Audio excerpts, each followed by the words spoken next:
I swear.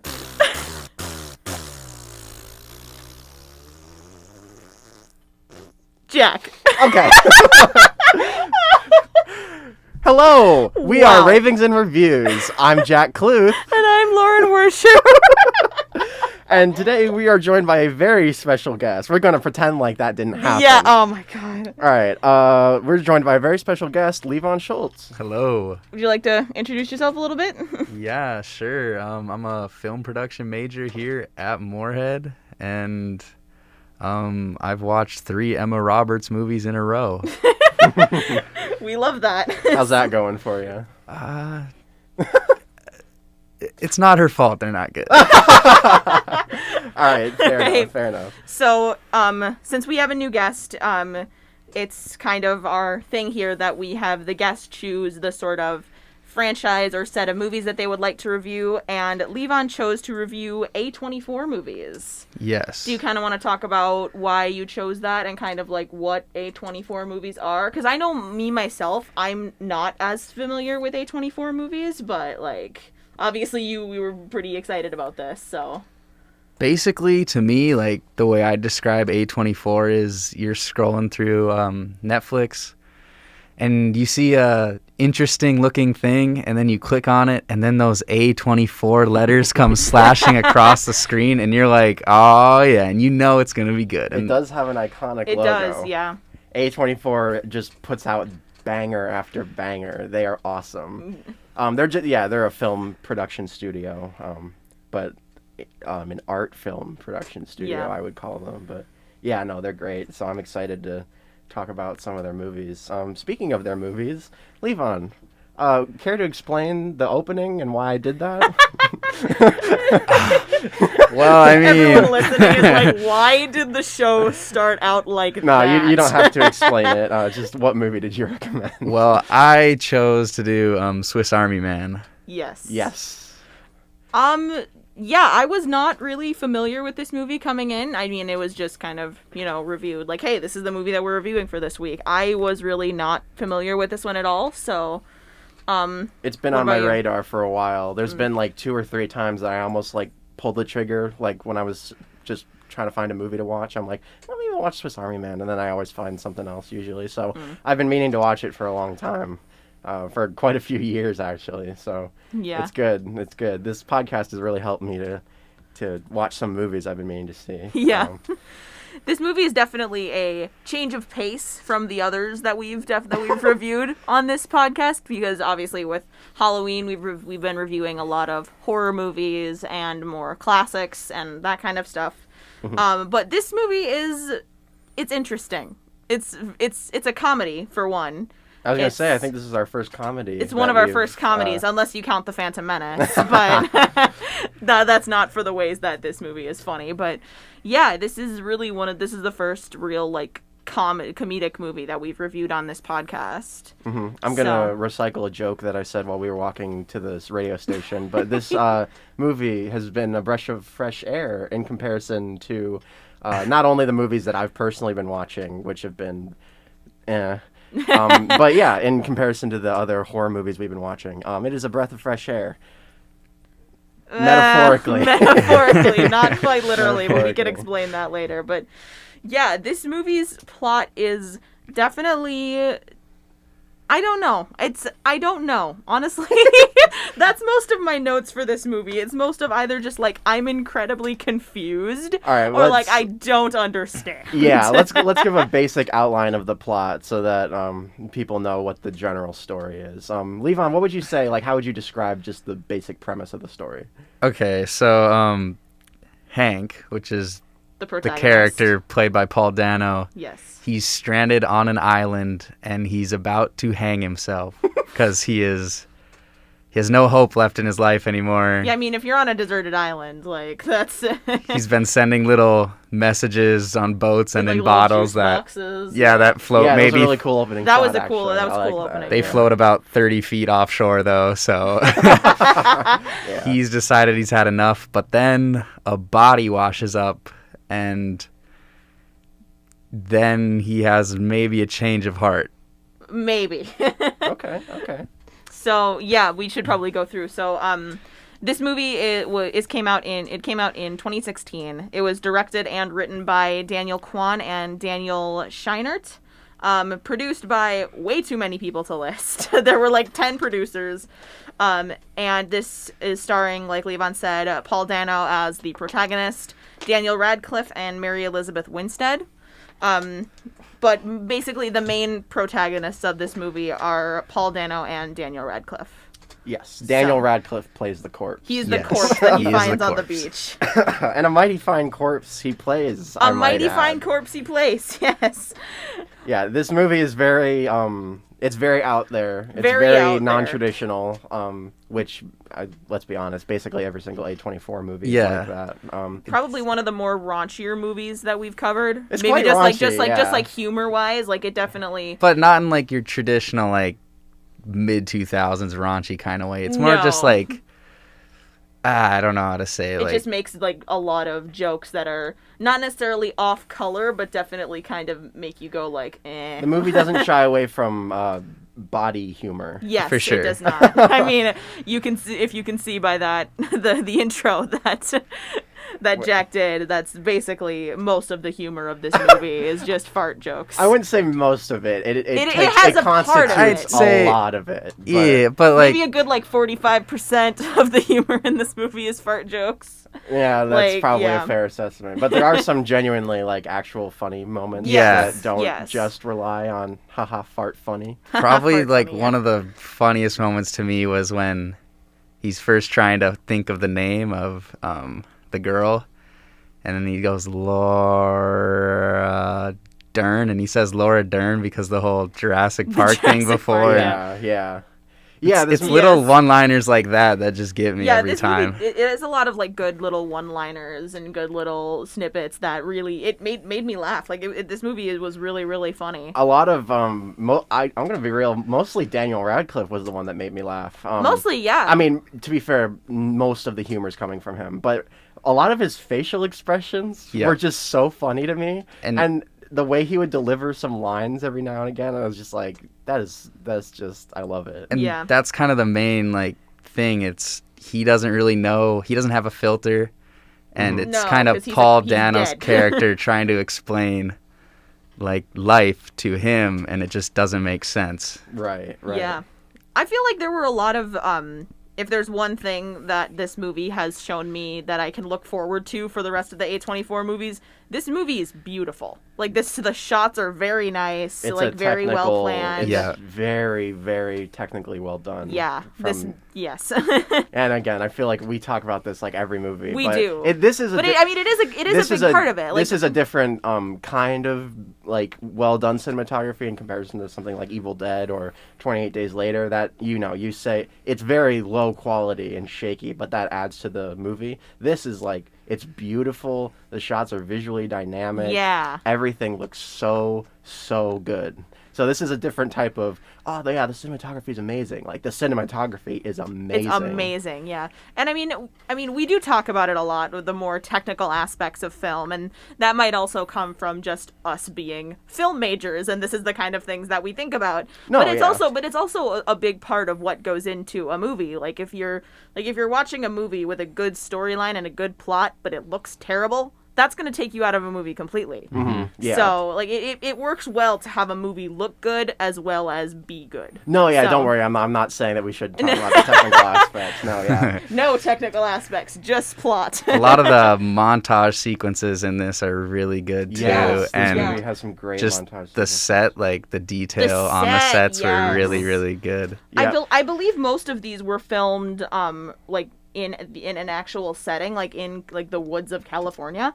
Like these weren't like sets that were built for this. Like they were actually in the woods filming this, and it's almost impressive, like how they built some of the like dioramas that Hank made when they were first starting out the movie. It's The bus and the house and all the really, really visually interesting. Yes. Like it's just basically like sticks and trees and stuff and like random things, but it looks so interesting. and it feels so alive. Yeah, it does. Yeah, they basically like recreate modern life, but like in the woods with sticks and stuff. And Basically. it's funny, as well as looking really nice, and yeah, it's just kind of like charming to watch them like make a bus or a window out of like sticks and rocks. Yeah, it is Yeah. kind of charming. Yeah. It's very creative. It is very that is a good word for this movie. It's very creative. It's Yeah. not really like anything else No, I've there's seen. not a whole lot that's like it. Yeah. Yeah.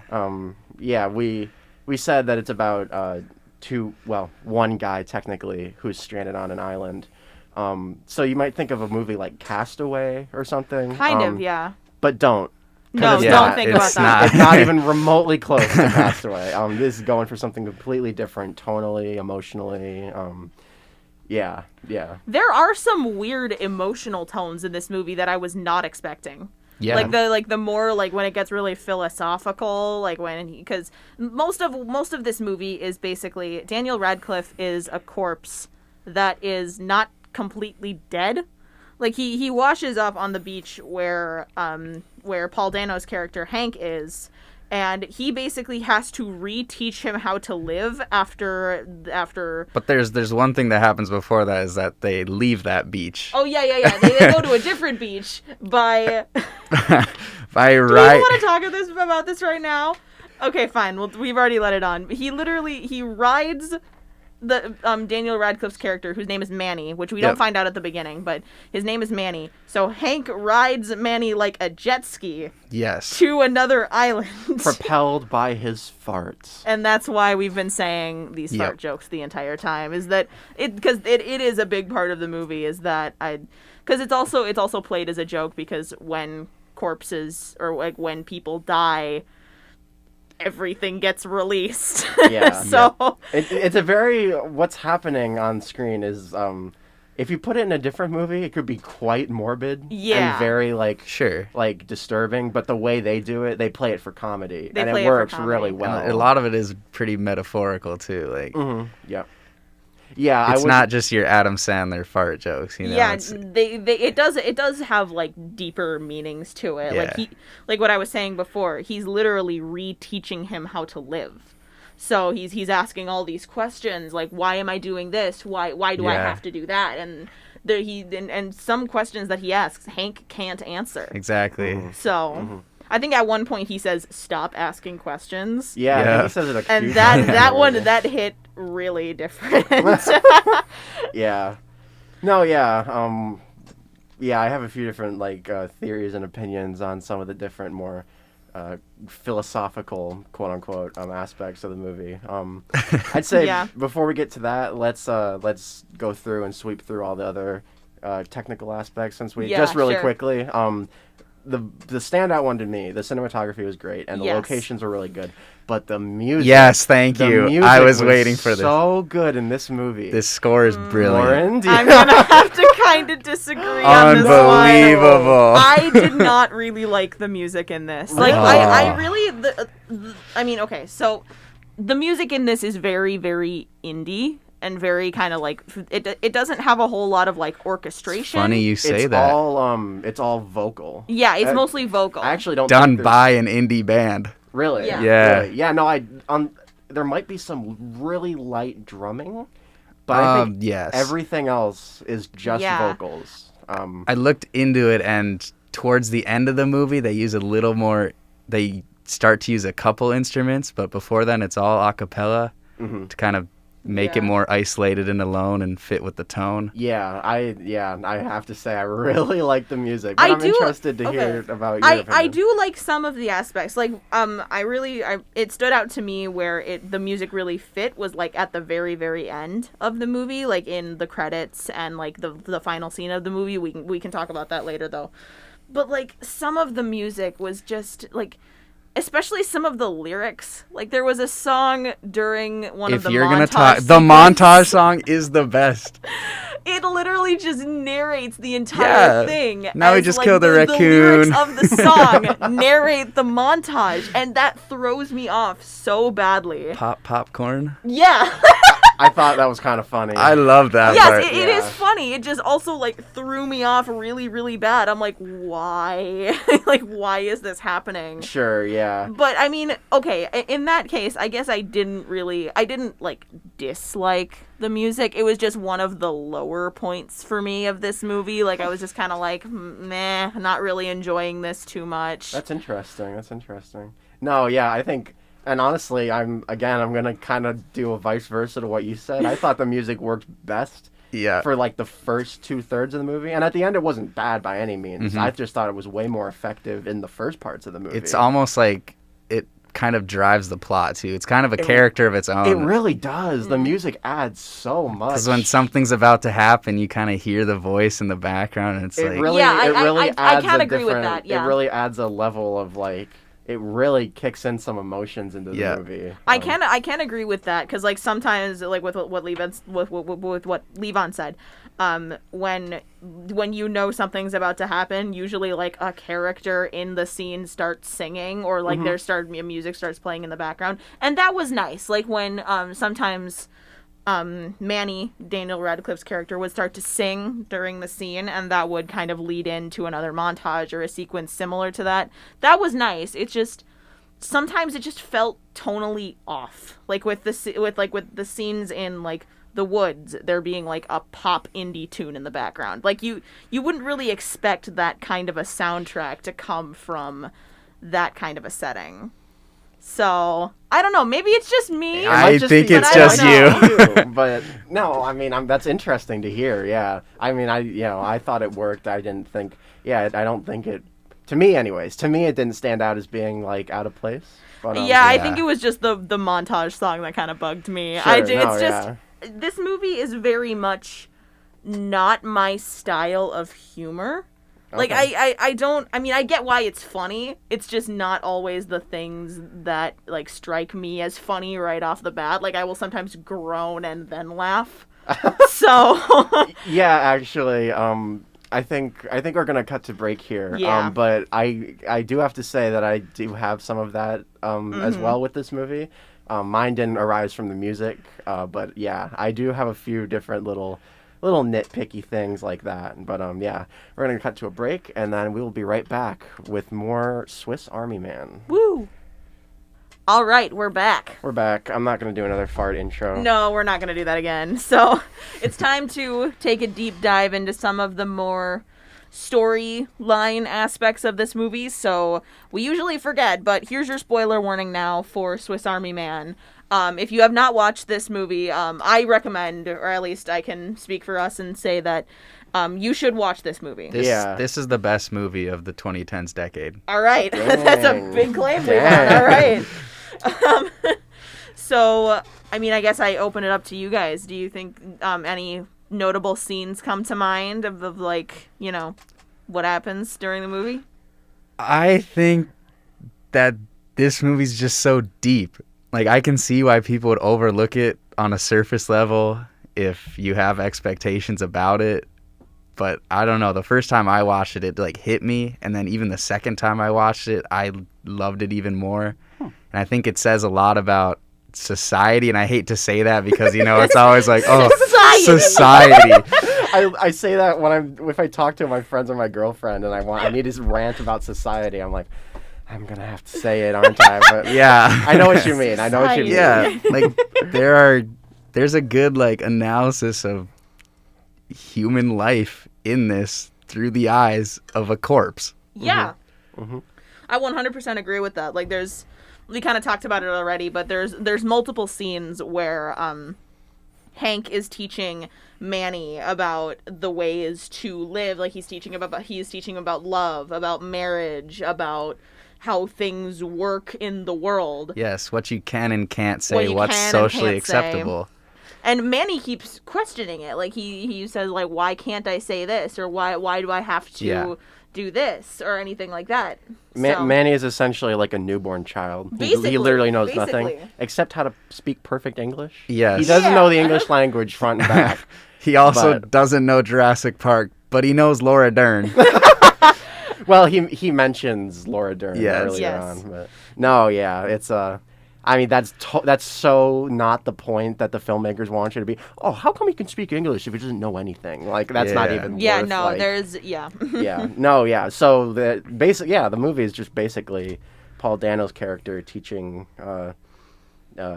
Manny how life works. Yeah, I would suppose. And the main drive of the plot is that is just kind of like what I said earlier, love. Manny wants to learn how to love, and he sees this woman on Hank's phone screen and decides, that's the one. I want to love her. Yeah. Like, she is the one that I want to love. And so the two decide to, like, make their way back to civilization so they can find this woman.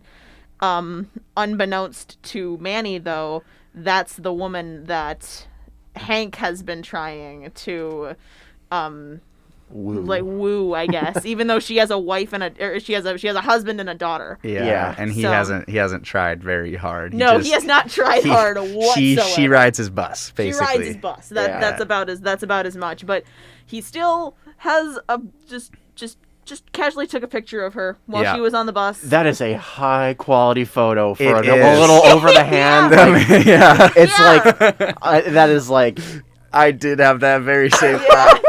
I'm like, there's no way she didn't know. No, yeah, it's like a perfectly posed photo. The lighting is great. Oh, it's gorgeous lighting. Yeah, yeah, and it was like supposed to be this like sneaky, like, oh, can't have her look at it. Like, oh, get it really quick. So yeah, I did think that. Like you were saying, teaching. Manny. There are a lot of Dans. Hank. There are. I mean, not only the two directors, but also the two main actors have, like, Dan in their names. Ah, that's true, yeah. Okay, so Hank teaching Manny how society or, like, real humans work. How relationships work. That was easily the highlight of the movie for me. That was my favorite part to watch, is just the two interacting and kind of growing closer together. And it took me a minute to get into it. It didn't click with me right away. And I was a little bit cynical about it at the beginning. I'm like, okay, so it's just going to be Manny asking questions about literally everything. Yeah. And that is the movie, but it gets more genuine and kind of heartfelt as it goes along. And when you see Hank try and struggle to answer some of his questions, that's when it gets a little bit more like ooh. We do need to mention that Manny is a freaking phenomenon. Like, he is a corpse, like a drowned corpse that washed up on the beach, but he's also like a superhuman. The movie is called Swiss Army Man.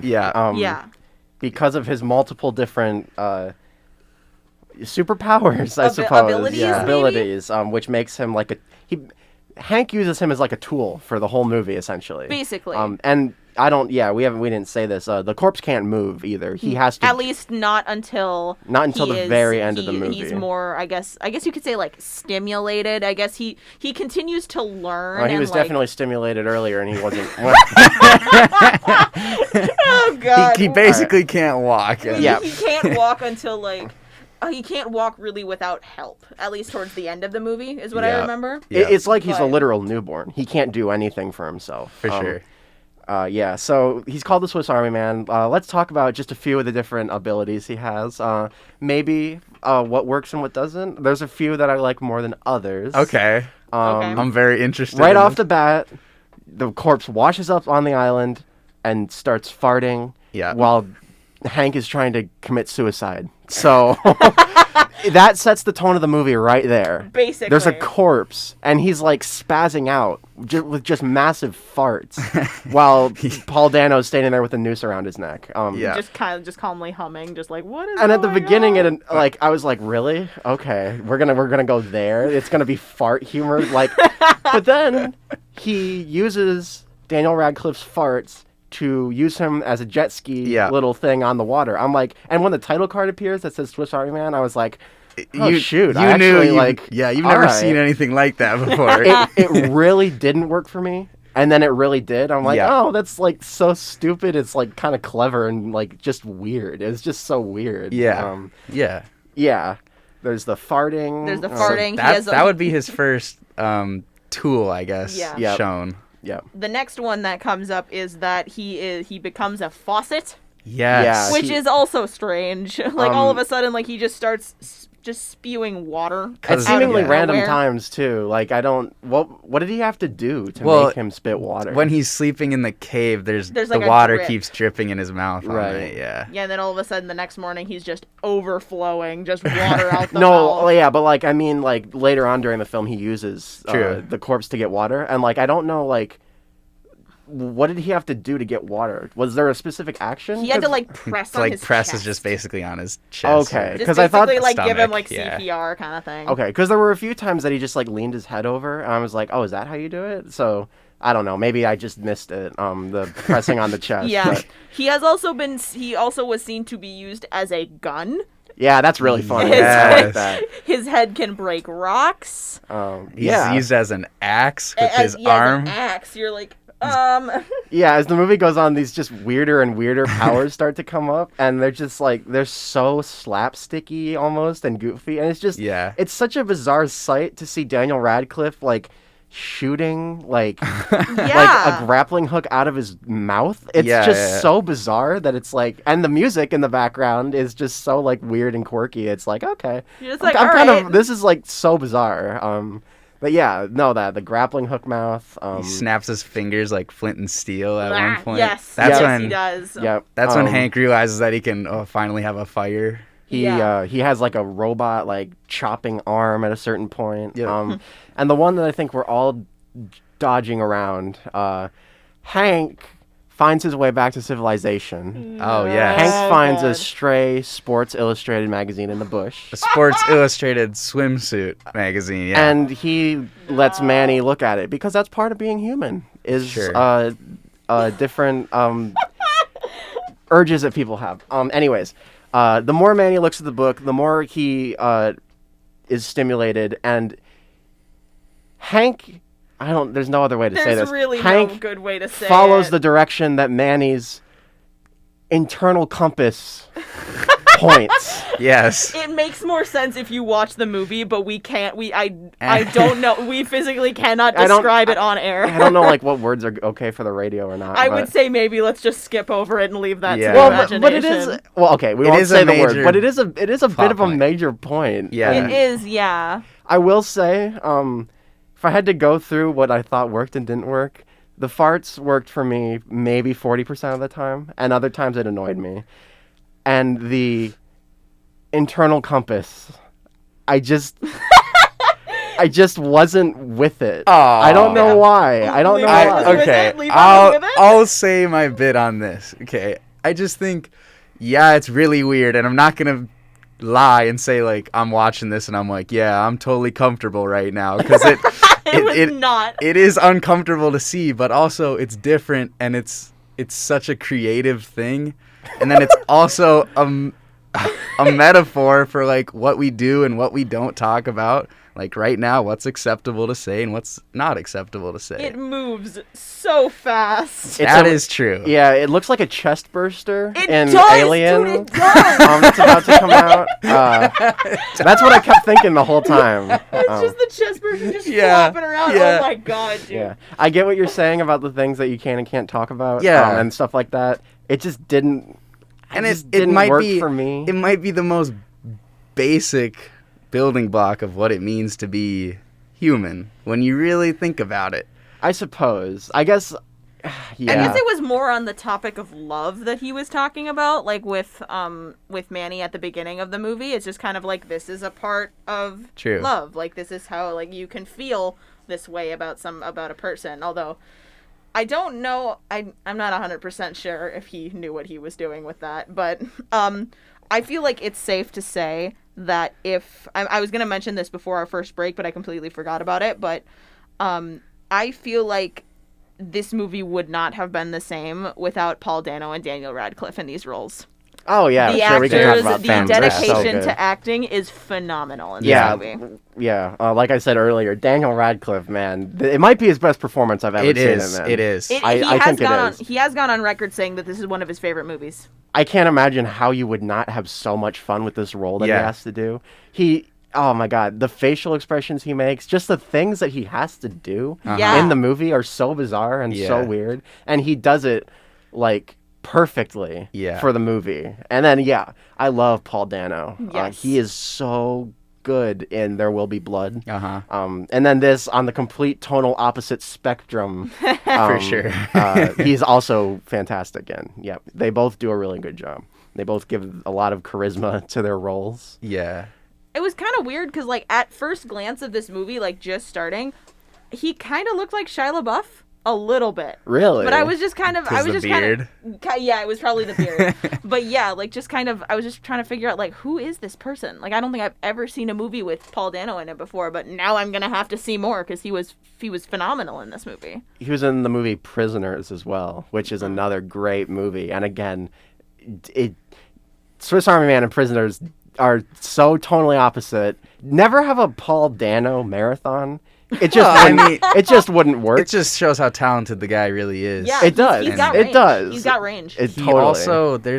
He made his directorial debut a couple years ago. And I've been wanting to watch. What movie?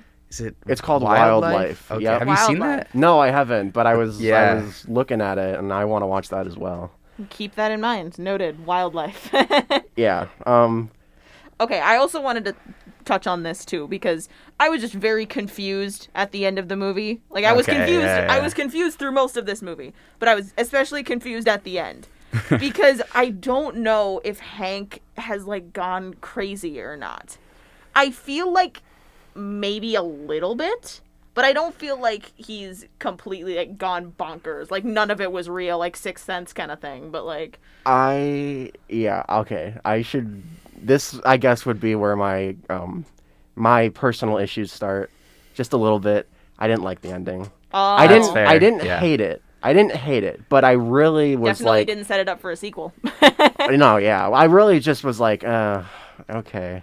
Kind of the moment that, what's the Ramona's Flowers actress's name? Mary Elizabeth Winstead. Once Mary Elizabeth Winstead finds Sarah in this movie. Once Sarah finds their characters on the ground, from there, I just really wasn't vibing with it. I'm like, I don't really like. It just the whole time I felt like, why is this necessary? It loses the charm a lot. I think it's because they come out of the woods. They come out of the woods and into, like, civilization. Like, they literally get into someone's backyard on the street. Well, I think that's my biggest problem is, like, this whole movie so far, it's been an hour of just, like whimsy. Yeah. And just, like, really, like, kind of out there bonkers stuff.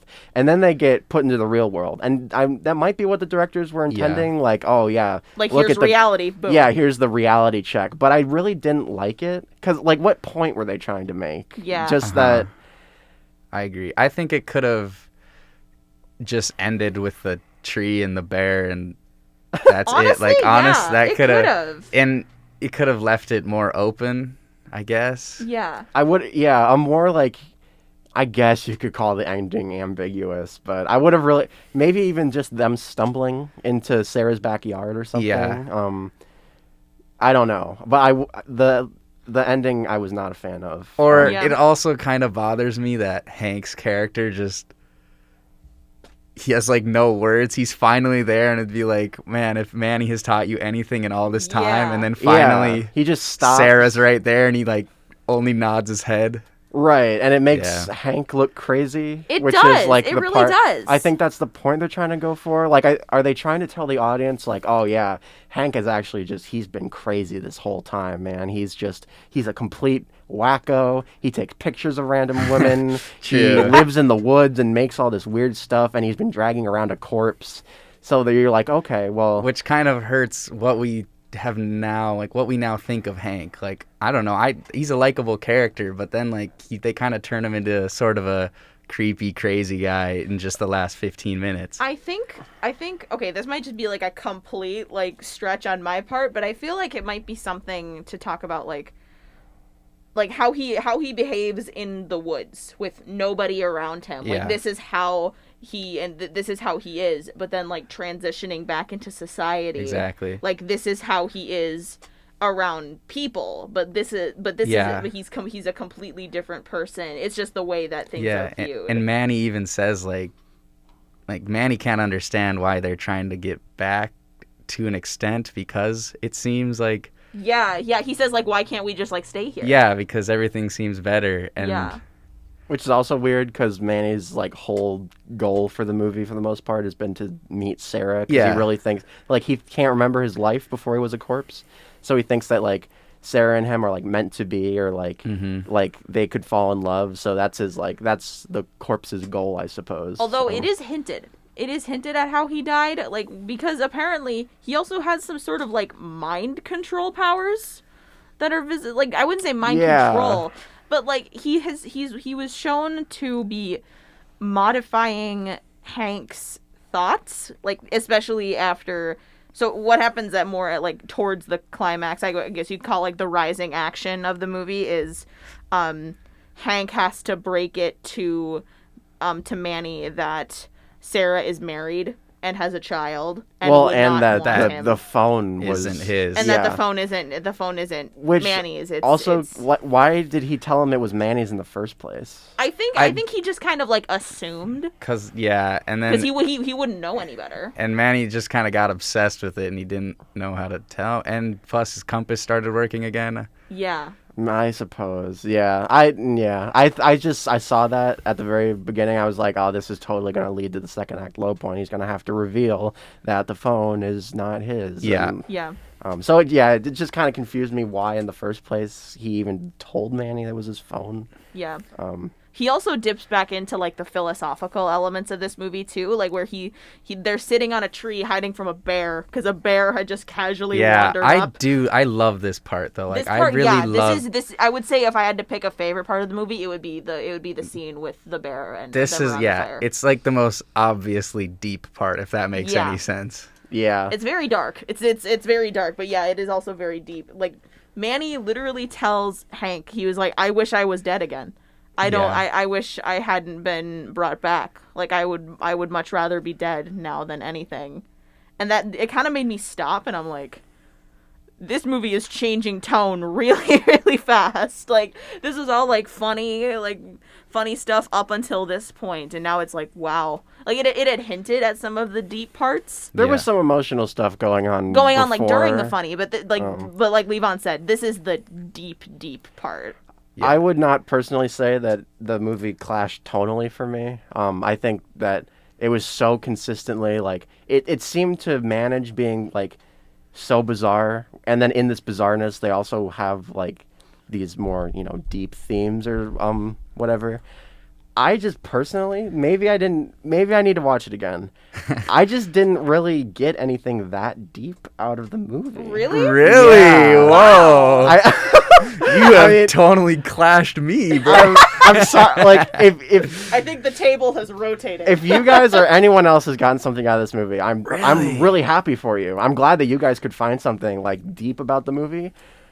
I couldn't, honestly. I didn't feel like it was that deep to me. Really? To me. Okay. Yeah. It's like the same argument that I had with music. It's just like, okay, like it was your perception, like it's your eyes, not ours. I almost feel like I don't know. At least to me, it feels like the movie was almost trying to be more deep than it really was. And maybe I just wasn't getting something. Again, I don't want to slander this movie because I like it. I'd say that's my biggest problem, though, is that, like, I feel like it's trying to be more deep than it really is. Dang. I would say, what are your guys' like interpretations or like deep takeaways? I would say. I definitely wasn't expecting it to be as deep as it was. Like, I wasn't expecting like everything from the end onward to happen. Like, I was expecting like, oh, funny, they go back and like apparent and like somehow Manny gets all his stuff back. Like it like kind of like a kids movie ending, I guess you could say. Not really kids, because this movie's not for kids. Fairy tale. But like a fairy tale ending, kind of, yeah. Like, I wasn't expecting it to take the turn that it did, but I feel like it worked. I'm not really sure how to explain it. I feel like this movie had very good pacing. Like, it was built up really well, and then it hit the climax, and then it was brought down. Maybe not as good as it probably could have been, but it was still okay no matter what. Yeah, I think on the very surface level, it's just a dead guy who has like superpowers, who can shoot stuff out of his mouth and snap fire. But like, then like everything means something more the deeper and deeper you look. And I think that none of like the themes come off cheesy or corny, you know? Mm-hmm. And I don't know, like it shows a lot about friendship and love and like what's socially acceptable. And I will say, yeah, the friendship and the love part, where he's trying to teach that to Manny, I would say that's the part that most connected to me. It's like, it's sweet and kind of sad to like have to explain these concepts to the corpse when even Hank doesn't understand what's really going on. Hank doesn't really have a very positive outlook of what life is, and yet Manny's so excited to learn about everything. And I'd say the deepest part for me anyways, I wouldn't even say it's that deep, but like I'd say the deepest personal part for me came from just the relationship that they build between themselves. Like, I thought that was really like special, and I really cared about, like, maybe that's why I didn't like when they got back to civilization, because then Manny shuts down, and then there's no longer this like combination or this chemistry. I agree. So I'm like, agree. okay, well, now we just have like an insane person running around. Yeah. Because for 95% of the runtime, there are two characters. Mm-hmm. I would have. They're alone. And when you take just one of them out, like, you lose a lot. And I don't know. Yeah. It doesn't stick the landing for sure, but it's an okay ending. Like we were talking about before, like if I would be fine if this movie had just stuck with two cast members. Like, if it was just Hank and Manny and that was the entire movie, I would have been fine. Mm-hmm. Like, if they hadn't gone back to civilization and they stayed doing their antics in the woods, it would have been fine for me. I get some of the parts that, like, I don't know. I don't really see like how some of the more tiny things have a deeper meaning. I just thought it was more like, maybe I am just looking at it too surface level. I just really couldn't get anything that deep out of the corpse farting over and over again. And I get it. It's like, the part why can't we fart in public? Yeah. Because it's not socially acceptable. Well, why is it not socially acceptable? I don't know, because we made these rules. So, and to me, that just came off as, okay, so we should make farting in public okay. But it's more than just, it's like, I think the farts are the metaphor. Like, the fart can stand for... I know. It sounds so bizarre. It does. I believe you. Like, I'm listening. Like, it's just such a bizarre sentence. The farts are the metaphor. They are, because what Manny talks about when he's like, Manny, you can't say that. Like, that's what farting in front of people represents. It's things you can't say and how you're supposed to act, and why he doesn't just talk to the girl on the bus, because like that's not how it is. Yeah. It's really, really strange. Yeah. I feel like this movie has a good blend of absurdity and reality. Like, it has some elements that are blatantly absurd. Like, the entire concept of Manny is just an absolute absurdity. But how it blends reality with, like, everything that's happening, like with all of Hank's teachings and them actually going back to civilization, I feel like it does that really well. Mm-hmm. I'd say like the part that like I wouldn't say maybe it annoyed me. The part that I felt was most like disingenuously deep, in my opinion, was the ending, especially when they drag Manny down to the beach, and he's just sitting there, and then Manny starts farting again, and he farts off into the sunset, and everybody's just staring open-mouthed, and that was strange. It does give you your ambiguous ending, though. Was it supposed to be a joke, or were they trying to be like genuinely deep? Because I think if they were trying to be genuinely, like if they were trying to be deep, I think it really like it didn't work for me. Okay, no. If they were trying to be deep at that part, that's fair. Personally, I was in tears. No, I'm just kidding. Yeah. All right. Any last notes before we take our last break, or? Oh boy, I'm like trying to analyze this movie, thinking about like what I thought was deep and what I thought wasn't. But no, yeah, I think for right now I'm good to cut to break. All right, we were gonna take a quick break and then we're gonna come back and do some trivia. All right. Woo! Stay tuned. All right, we're back. All right. And it is time for some trivia. Woo! So. You have prepared some questions. I prepared some questions. And then Levon actually has some questions, too. So, are we ready? Possibly. I might have already just spoiled them throughout the... We'll see. We can share them anyway. We'll go with it. So. All right. Do you want to go first, or? Sure, I can go first. All right. How was Daniel Radcliffe able to hold so still and appear lifeless nearly the entire film? He's Harry Potter and he used spells. He's Harry Potter, that's why. Good answer. Don't they, or I mean, didn't they use like a dummy? Or they had like a life cast of him? That's what I'd assume of. They used dummies for some parts, but mostly it was Daniel Radcliffe, and they actually digitally removed visible parts where he was breathing or blinking. Oh, they digitally edited out. So I guess we didn't talk about that earlier, but the special effects are... They're like the kind that are so good you don't even notice them. Yeah. So, yeah, I would say the special effects in this are actually pretty good. Wow, okay. Okay, so we kind of touched on it a little bit before, but what is the significance behind Hank's full name? Can you say his last name? Or are we supposed to guess his last name? It was Hank Thompson. Hank Thompson. I have... No, yeah. It's not giving up. Is this like some like obvious answer? Well, I mean, not really. It's just kind of a fun little fact. Is this a famous wilderness guy or something? Kind of. It's a reference to Tom Hanks from Castaway. Oh, okay. Hank Thompson, Dang. Tom Hanks. Oh, weird. Okay. Why did I not? Huh. Interesting. Yeah. Okay. That's interesting. Yeah. Sure. Because like. This movie it does have like Castaway similarities, but you can't like it'd be like Castaway mixed with like 8 other things. So. I mean, it's if Wilson was like just a corpse. Yeah. All right. What was the cover story for the filming of this movie in public? Cover story? You mean like the reason when they were filming in public and there would be people like looking? What did they have to tell them so that they wouldn't attract like huge swarms of people? I guess that would be because there's just like a random corpse just in them like yeah, and they had Radcliffe and makeup. The beaches were actually public beaches, so there were people okay. looking. So yeah, I doubt either of you would know. Filming but if you want to give it a guess, maybe? I don't know this. They couldn't afford to shut down the beach for the filming, so they had people hang around. And they actually had them wondering if it was Daniel Radcliffe. They tried telling people that it was a mayonnaise commercial that they were shooting.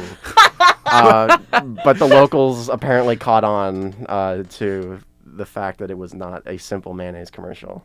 Oh. Wow. Imagine that, though. Imagine seeing Daniel Radcliffe laying in the beach, like, dressed up like a corpse, but you're not even sure if it's him or not. Is that Daniel Radcliffe? That must have been a weird day for all of them. Yeah. I'm thinking of all the mayonnaise commercials I've seen, and none of them are on a beach. None of them are. They all take place in a kitchen. Maybe a picnic table. But... That is a weird excuse. I think I read somewhere that this movie had a budget of $3 million. Yeah. Really? I have that too, yeah. I guess that's a lot of outside shooting. A lot of, Which makes me wonder, like, how much of that is just Daniel Radcliffe and Paul Dano. Like, that's a good question. Yeah, that's true. Yeah, because they're big name actors. Yeah. Yeah, that's a holy. Wow. I thought it would have been at least like in double digits million. But. Yeah. All right. How long was the filming for this movie? Meaning like the length of shooting. Mm-hmm. 15 days. 2 weeks.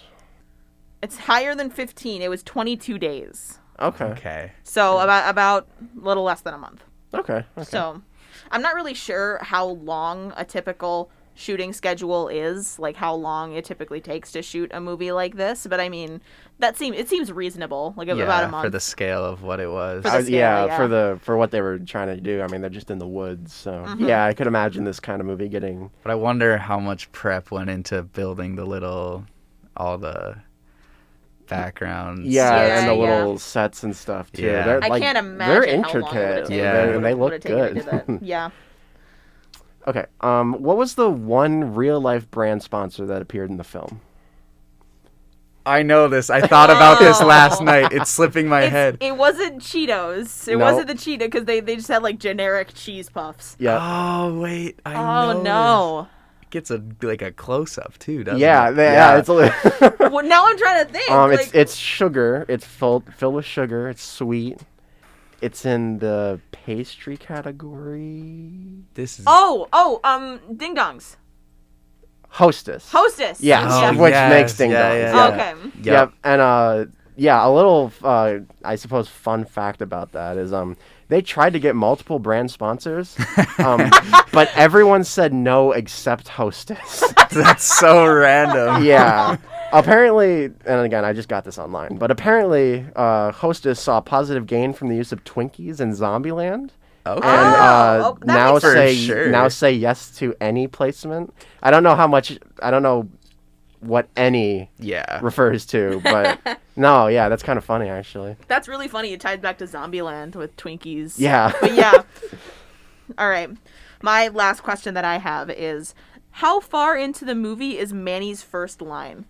Okay. 25 minutes in. I'll just say 20. You got it. Aw. Daniel Radcliffe doesn't speak for the first 20 minutes of the movie. His first line is at 21 minutes. Well, I mean, Oh, yes, wow. technically, but yeah. Huh.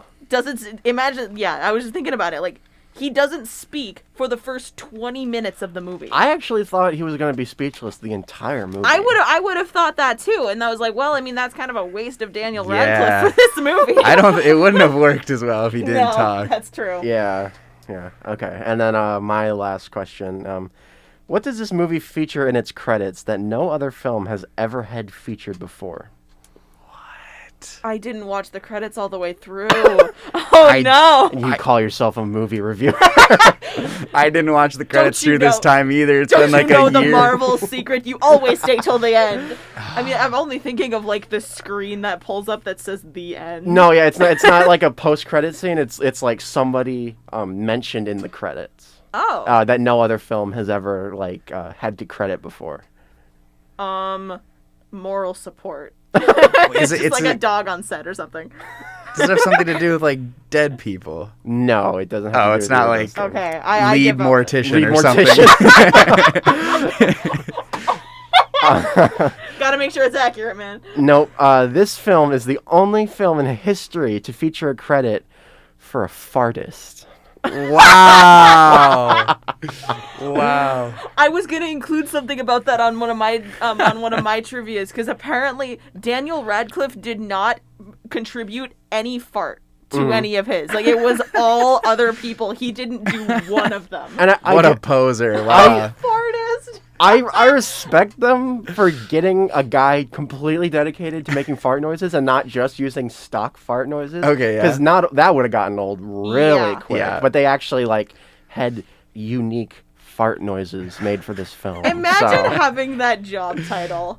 Like, Yeah. imagine going home Yeah, to you're your the family first for ever, though. put that on your Christmas. resume. Yeah, Yeah, I'm you're the a first fartist. ever. Cinema hasn't been a thing for 100 years, and you're the first guy ever. Yeah, woman. really- That's amazing. really pioneering Gertrude, the what does your industry. son do again? He's a fartist.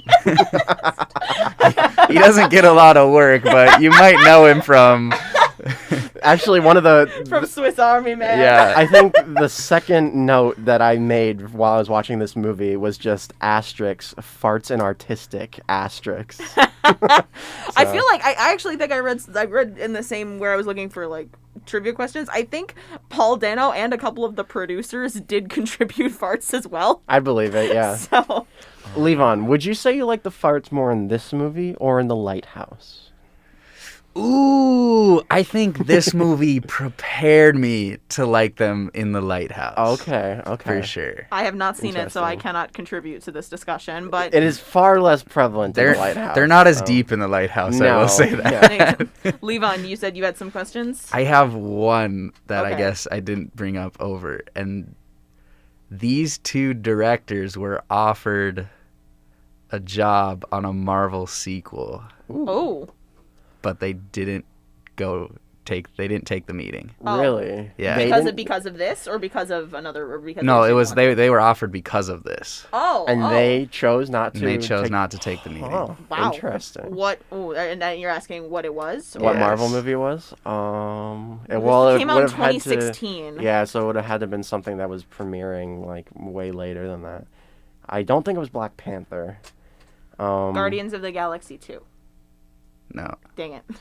Like Ant-Man and the Wasp? What was it? Deadpool 2. Oh, okay. Yeah. I can see it. And they turned it down? Yeah, they did not take the meeting. Wow. I think they thought that their type of filmmaking maybe couldn't translate to a budget that big, maybe. I suppose, yeah. I can stand by that. Yeah. That's funny. Yeah, it is wow. funny. It's probably the only one that makes sense. In a Yeah. way. Yeah. If you were offered to direct the Deadpool 2 movie, would you take it? I don't think so. Yeah. It seems like a lot of pressure, like Yeah. directing that big of a movie, and especially since Deadpool was so big when it came out. That's like true. trying to come back from that. Yeah. This is just a mini tangent. You know who I'd really like to see direct a Deadpool movie is Edgar Wright. Yeah. I think he could make such a good Deadpool movie. I agree. It would be so funny if he did it. Yeah, honestly, that would make a lot of sense, honestly. Yeah, that's the movie that I want, but will never happen, probably. Sad day. All right, final thoughts, final reviews? Sure. Levon, I'm very happy that you recommended this movie. I am It was too. a lot of fun to watch. Once I got more acquainted with, okay, this is what we're going to be. This is what I'm watching, which, was in the first 30 seconds when the corpse starts farting on the beach. After that, I was very much, I was in it for the most part. It was very enjoyable to watch, and I really liked certain aspects were done fantastic, like the set design, cinematography, the music. And Daniel Radcliffe, Paul Dano both do great jobs. It's a really unique and clever concept, which is why A24 is one of the best studios ever. Because, what other studio would have greenlit? Yeah, we're going to have Paul Dano and Daniel Radcliffe, and Daniel Radcliffe's character is a corpse, and he farts, and has an internal compass. So it just points for originality, points for the technical, points for the acting. The only parts I didn't really like were just some of the humor, I suppose, and a few of the ending I didn't like too much, and just me personally not getting any deep vibes out of it. But I've been talking for way too long. I'm going to give it a 7 out of 10. It could go up if I watch it again, though. But for right now, it's a 7 out of 10. I would like anyone listening to make a tally of how many times we've said fart in this episode. Send it to us through one of our social medias. We would really appreciate it. But okay, I guess some of my final thoughts. I did like this movie for the most part. It is definitely a bit more absurd than the types of movies that I usually like. We talked about my kind of mediocre attitude towards the music, and just kind of, it's not really my taste of movie, but I still liked it nonetheless. So I'm gonna give it a 7 out of 10 as well. Okay.